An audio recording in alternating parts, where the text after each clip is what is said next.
Bapak dan Ibu yang saya hormati, saya baru saja membaca sebuah buku manajemen yang ditulis oleh Chris McChesney dan Sean Covey. Buku ini berbicara tentang The Four Discipline of Execution.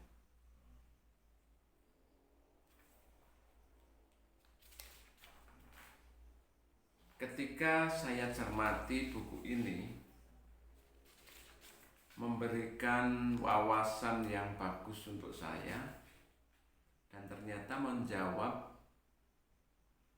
persoalan-persoalan yang selama ini ada dalam benak saya.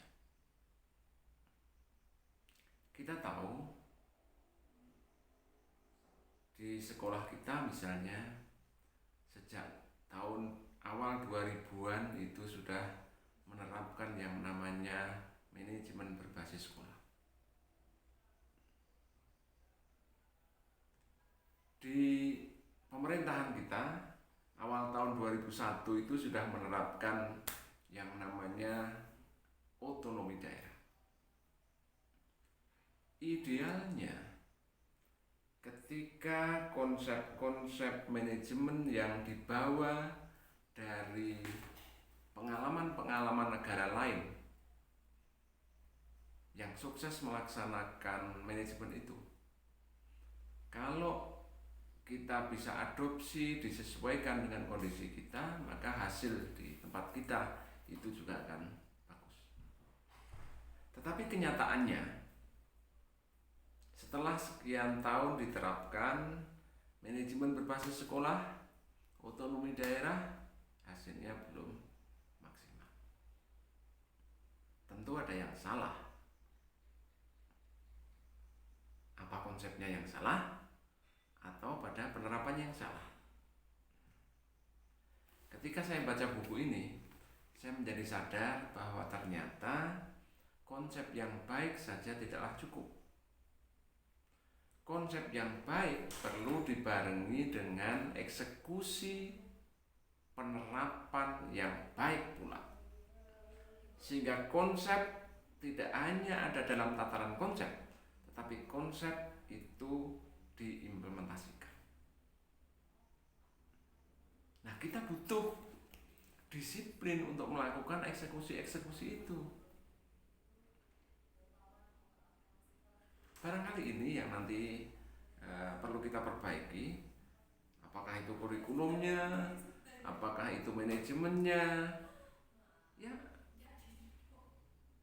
tidak perlulah kurikulum itu diubah, tidak perlu manajemen diubah. Tetapi yang perlu bagaimana ketika kita ada sebuah konsep kurikulum yang sudah kita sepakati bersama itu, kita laksanakan sesuai dengan maunya kurikulum. Apa yang sudah disepakati dari manajemen yang kita pilih itu, kita lakukan sesuai dengan maunya manajemen itu. Bukan kita melakukan sesuatu yang berbeda dengan maunya kurikulum.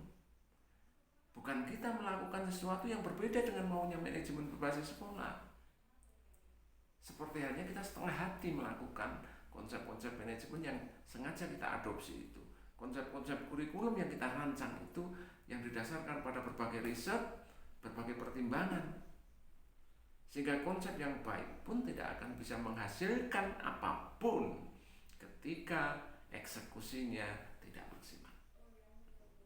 Oleh karena itu Bapak Ibu sekalian, kita tidak perlu muluk-muluk dengan konsep yang hebat-hebat, tetapi kita cari konsep-konsep yang sederhana. Yang penting kita ada kedisiplinan untuk melakukan eksekusi sesuai dengan kehendak konsep itu. Insya Allah nanti akan bisa menghasilkan sesuatu yang bermanfaat. Akan ada peningkatan-peningkatan yang terukur, akan ada perubahan-perubahan yang nyata, bukan sekedar konsep yang bagus, tetapi implementasinya tidak maksimal. Semoga ini menginspirasi kita semua untuk melakukan perubahan-perubahan kecil dengan berdisiplin melakukan eksekusi sesuai dengan tuntutan konsep itu. Terima kasih. Assalamualaikum warahmatullahi wabarakatuh.